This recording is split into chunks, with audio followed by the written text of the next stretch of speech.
Assalamu alaikum wa rahmatullah wa barakatuh. Bonjour à toutes et à tous.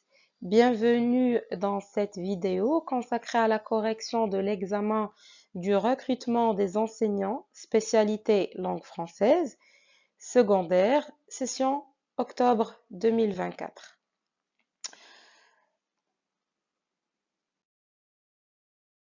Alors, comme vous voyez, effectivement, on a le texte du départ. Donc là, ce que je vais faire, je vais vous donner juste un petit résumé concernant ce passage qui décrit normalement les derniers instants de Félix Grandet, vieillard obsédé par son or. Malgré son agonie, c'est-à-dire l'adab ou la sakarat al-maut, il reste fixé devant la porte de son cabinet où sont enfermés ses trésors. Sa fille Eugénie, dévoué, prend soin de lui avec affection, bien qu'il reste froid et obsédé par son argent. Même sur son lit de mort, Grandet manifeste une peur panique qu'on lui vole son or et exige qu'on lui montre ses sacs. Alors, donc, passons maintenant aux questions de notre concours.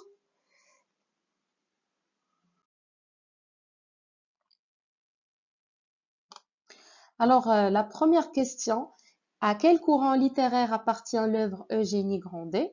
Et donc, la bonne réponse, c'est le réalisme. On sait très bien que Balzac est un auteur majeur du réalisme. Il décrit euh, avec précision les comportements humains, les milieux sociaux à travers l'avarice de Félix Grandet. Deuxième question, pourquoi Honoré de Balzac a-t-il écrit Eugénie Grandet? Donc, la bonne réponse ici, c'est la réponse C. C'est pour explorer les effets de l'avarice sur les relations socio-familiales. C'est-à-dire, le roman, il montre normalement comment, avec l'avarice de Félix Grandet, détruit les liens familiaux et affectifs. كيفاش l'avarice ديال فيليكس غراندي كتهرس هذوك العلاقات الاجتماعية. Passons à la troisième question. Donc, quelle est l'idée principale abordée dans ce passage d'Eugénie Grandet? Donc, la bonne réponse ici, c'est la réponse A. Pourquoi? Effectivement, les préoccupations de Félix Grandet au seuil de la mort. Donc, malgré effectivement la mort, ou bien effectivement donc les dernières minutes de Félix Grandet, on voit que le personnage, il est obsédé par effectivement l'or. Donc le passage détaille son obsession pour l'or jusqu'à ces derniers instants. Donc passons à la quatrième question. Comment Eugénie perçoit-elle son rôle auprès de son père agonisant? Donc la bonne réponse, c'est D. Donc comme une continuation de ses devoirs filiaux. يعني هنا شنو كنعنيو Eugénie هنا elle reste dévouée à son père malgré هادوك les défauts ديال effectivement Félix Grandet par devoir et par amour filial. La cinquième question, quelle action montre la dévotion d'Eugénie envers son père malgré ses défauts? La bonne réponse, c'est la réponse A. Et s'occupe de lui avec soin dans son agonie. Donc, là, Eugénie prend soin de son père jusqu'à ces derniers instants. Et l'indice effectivement que vous allez trouver dans le texte, il fut sublime de soin et d'attention pour son vieux père. Donc, elle dit où est l'extrait ou bien la phrase que vous allez trouver dans le texte. Là, passons maintenant à la sixième question. Donc, quel aspect de la vie d'Eugénie est le plus affecté par son amour pour Charles? Donc, la bonne réponse, c'est B, son bien-être émotionnel. Donc, son bonheur dépend de Charles, son absence crée un vide affectif. Et donc, هنا il a تعرفوا l'indice effectivement qui indique cette réponse. Donc, vous allez trouver dans sa pensée jusqu'à l'amour était le monde entier et Charles n'était pas là. Passons maintenant à la 7e question. Donc, comment Eugénie se sent-elle à la suite de l'absence de Charles? Donc, la bonne réponse, c'est C, très attristée. Donc, pourquoi elle vit dans la mélancolie de son absence? Mais effectivement que Eugénie vit dans la mélancolie de l'absence de Charles. Passons à la 8e question. Quelle est la réaction d'Eugénie à la perspective de ne jamais revoir Charles? Donc, la bonne réponse ici, c'est E. Donc, aucun des choix proposés n'est juste. Pourquoi? Donc, nous avons les choix d'elle. Elle fait appel à Charles pour venir à son secours. Elle décide de se marier avec un autre homme. Elle écrit des lettres pour exprimer ses sentiments. Elle cherche des moyens de le retrouver. Mais comme vous voyez ici, rien n'est cité dans effectivement de l'extrait. Donc, comme vous voyez, il n'y a rien qui indique cela dans cet extrait. Donc, le passage ne mentionne aucune action concrète d'Eugénie pour retrouver Charles.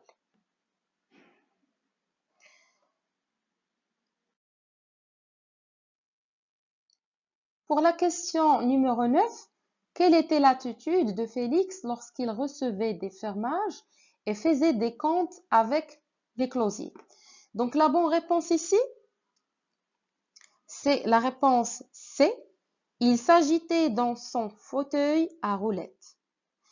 Donc, pourquoi? Normalement, il se déplaçait pour surveiller les opérations financières. D'accord? Donc, même effectivement, même affaibli. Donc, quand vous voyez l'indice ou bien avec l'extrait qui indique cette réponse, que la réponse C est la bonne réponse, donc, la partie l'IFEA, il agitait alors son fauteuil à roulettes jusqu'à ce qu'il se trouva en face de la porte de son cabinet. Passons maintenant à la question numéro 10. Où Félix conservait-il la clé de son cabinet après que sa fille avait placé les sacs d'argent? Alors, pour cette réponse, la bonne réponse, c'est B. Dans la poche de son gilet. Donc, effectivement, ou bien ça illustre la paranoïa ou bien la vigilance permanente d'elle effectivement Félix. Donc là, comme vous voyez, l'indice qui va indiquer que la réponse est correcte. Donc nous avons la partie où Balzac a dit toujours placé dans la poche de son gilet et qu'il tâtait de temps en temps. Passons maintenant à la question numéro 11. Comment Félix Grandet réagit-il lorsqu'il entend des bruits inhabituels dans la maison? Et donc, la bonne réponse ici, c'est D. Donc, il devient anxieux et soupçonneux. Donc, à chaque fois, qu'est-ce qu'il fait? Il demande des explications sur les moindres bruits, ce qui montre sa méfiance. Donc, et là, même avec le moindre bruit, donc, il va poser des questions.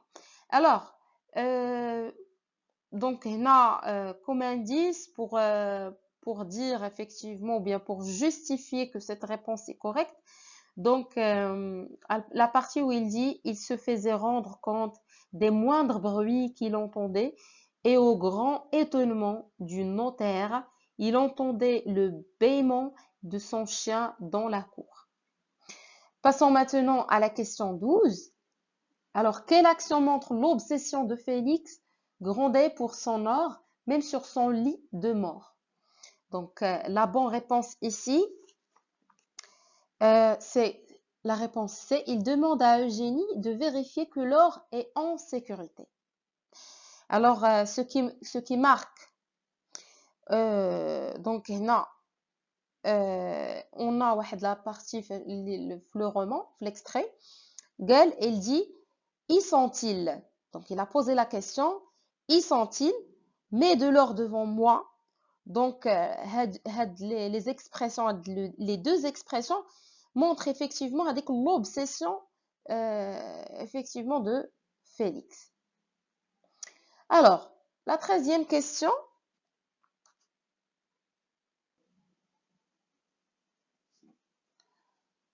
Quelle est l'importance du discours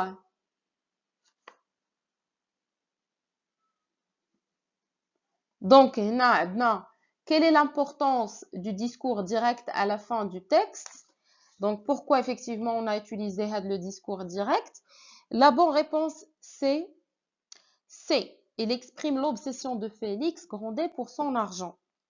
Donc, le discours direct qui il montre l'angoisse et l'attachement maladif alors de la part effectivement de Félix. La question numéro 14. Quel est l'effet de la focalisation interne et créée par le passage où Grandet demande à Nanon de serrer les couvertures? Donc la bonne réponse ici, c'est A. Il révèle la peur de Grandet que l'on lui vole son or. Alors, pour justifier cette réponse, dans l'extrait, vous allez trouver, il dit à Nanon, serre ça pour qu'on ne me vole pas. Donc, effectivement, Grandet, ce qu'on appelle la peur, effectivement, du vol.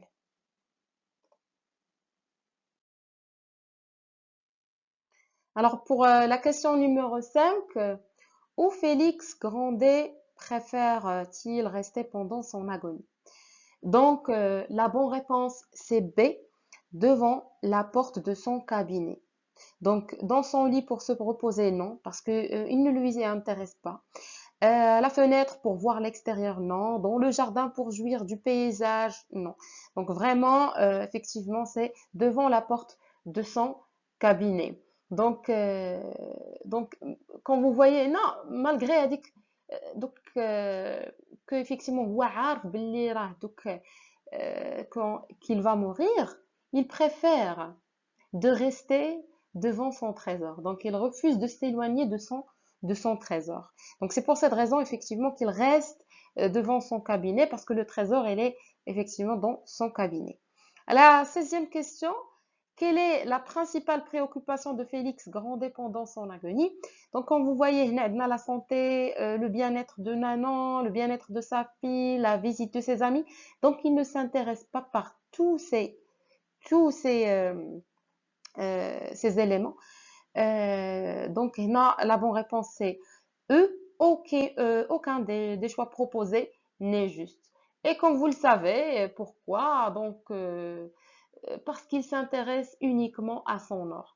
Et donc, l'indice qui indique ça, il tournait aussitôt vers la porte du cabinet où gisaient ses trésors. Donc, هو ما مهتم بحتى شي حاجة أخرى من غير هذاك le trésor ديالو. La 17e question. Quelle émotion principale Félix Grandet éprouve-t-il en pensant à ses trésors pendant son agonie? Donc, la bonne réponse, c'est la panique. Pourquoi la panique? C'est pas la joie, c'est pas la tristesse, c'est pas l'indifférence. Donc, la panique, non. Donc, on a déjà fait le texte parle d'une peur panique lorsqu'il demande si l'or est toujours là. Il dit,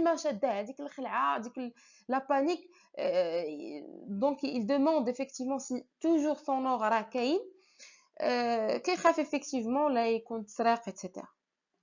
Alors, pour la 18e question. Alors, quel est l'effet stylistique des détails sensoriels dans la description de l'état de Félix Grandet dans le passage? Donc, la bonne réponse, c'est B.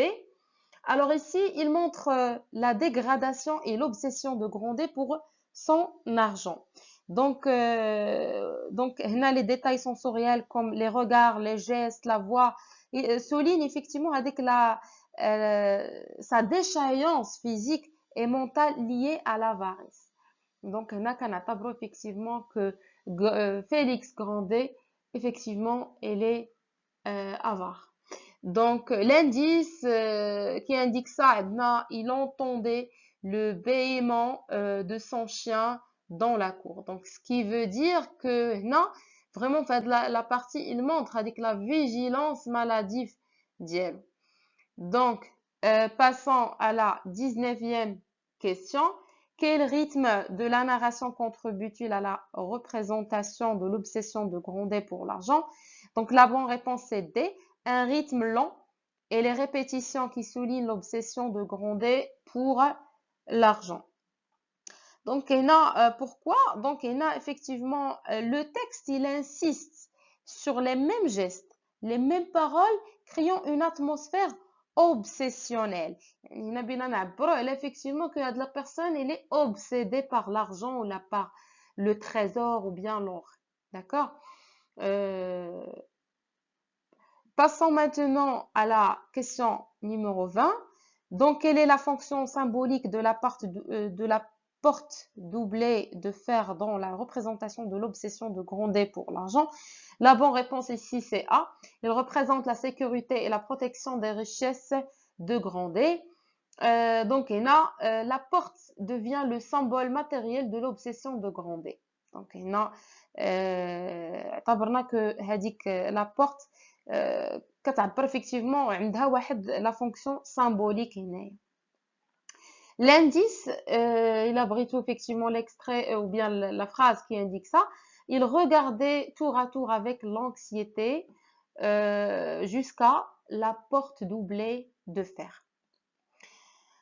Passons aux questions suivantes.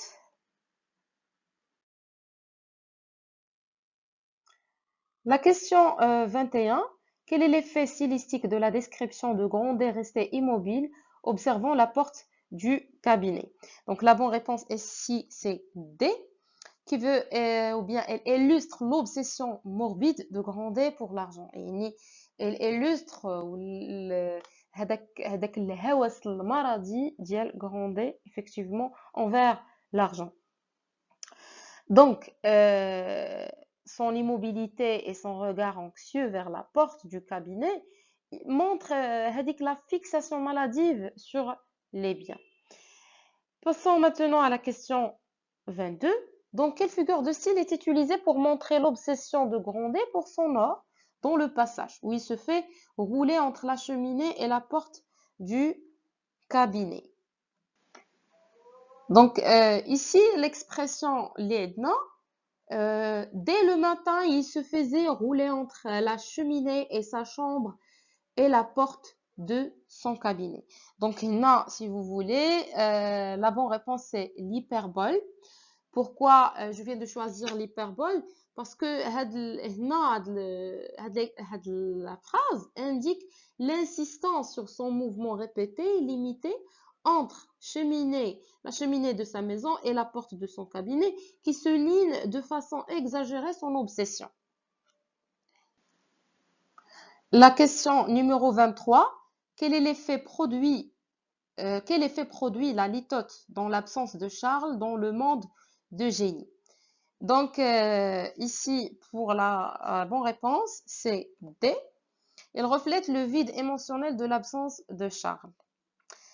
Pourquoi la litote que nous avons dit, que effectivement nous avons dans cet extrait, l'amour était le monde entier et Charles n'était pas là. Ce qui veut dire, a dit que Charles n'était pas là, suggère un manque profond et un vide affectif. Passons à la question numéro 24. Quel est l'effet de la description du processus de la détérioration physique et mentale de Grandet? La bonne réponse ici, c'est elle souligne l'indifférence de Grandet envers ses propres souffrances. c'est-à-dire c'est que Félix, il ne se plaint pas de sa douleur physique. Si vous remarquez, il ne se plaint pas de sa douleur physique, seul l'or qui le préoccupe ici. Passons à la question numéro 25. Quel énoncé du texte contient un parallélisme? Donc la bonne réponse ici, c'est C. Il se réveillait de sa stupeur apparente au jour et à l'heure où il fallait recevoir des fermages, faire des comptes avec les closiers ou donner des quittances. Pourquoi? Donc, là, comme vous voyez, nous avons la structure répétitive, créer un parallélisme entre les actions financières. Plus précisément, donc, la réponse C. Tout d'abord, recevoir. Ensuite, faire, donc recevoir des fermages, faire des comptes et ensuite donner des quittances. Ce qui veut dire l'usage de la même structure syntaxique. Pour la question 26, dans le deuxième paragraphe, quel est le rôle symbolique des objets? Alors, la bonne réponse ici, c'est D. Voilà. Il symbolise la richesse et la sécurité. Pourquoi nous avons choisi la réponse D?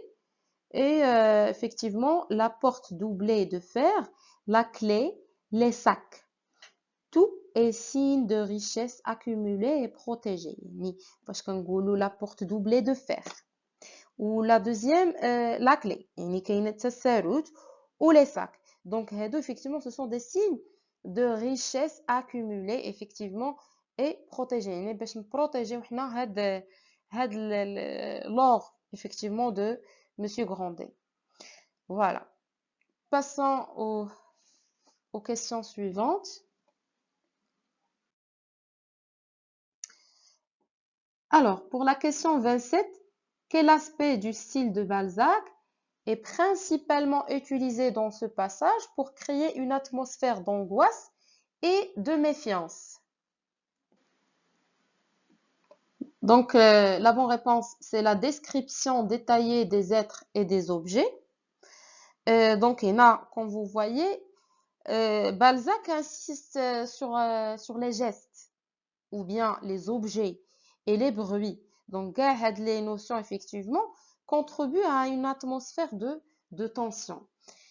Passons à la question 28. Comment Balzac renforce-t-il la charge émotionnelle dans la description des derniers moments de Félix Grandet?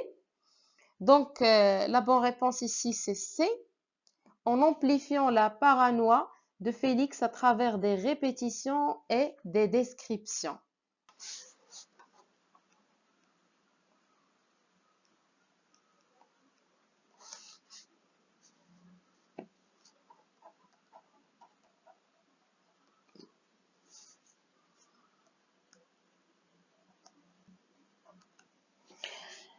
Donc, pourquoi donc هنا إلا باش نعرفوا شنو هي لا بارانوا.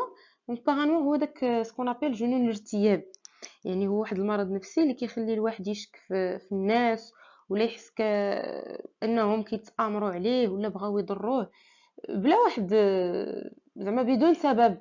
داكوغ ما كايناش واحد لا غيزون لوجيك. دونك هذه هي لا بارانوا.